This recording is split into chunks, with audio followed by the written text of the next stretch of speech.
video mövzumuz evli böyük uşaqları haqqındadır.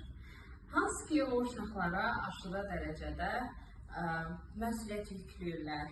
Sən eləmə, qoy digər bacın və ya qardaşın balacadır, qoy onlar oynasın, sən kənara çəkil və ya ki sən oyuncağını onlara ver və s. və ilaxır.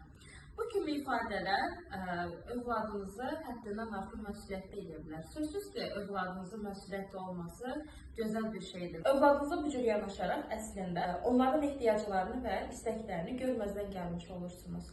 Və nə baş verir? Böyüdükdə isə həmin uşaqlar yenə də öz istəklərini və ehtiyaclarını görə bilmirlər və hər bir şeyi idarə etməyə çalışırlar, mükəmməliyyətçi olmağa başlayırlar. Və sözsüz ki, özlərini unutmuş insanlar, həddindən artıq fədakarlıq edənlər müəyyən bir müddətdən sonra artıq boşluq içərisində olurlar və yaxud da başqaları haqqında qərarlar almağa meyilli olurlar və özlərini görməzdən gəldiklərinə görə isə daha sonra onlarda aqressiya və yaxud da əsəbilik özünü göstərə bilir. Övladınızın uşaqlığını yaşamağa icazə verin.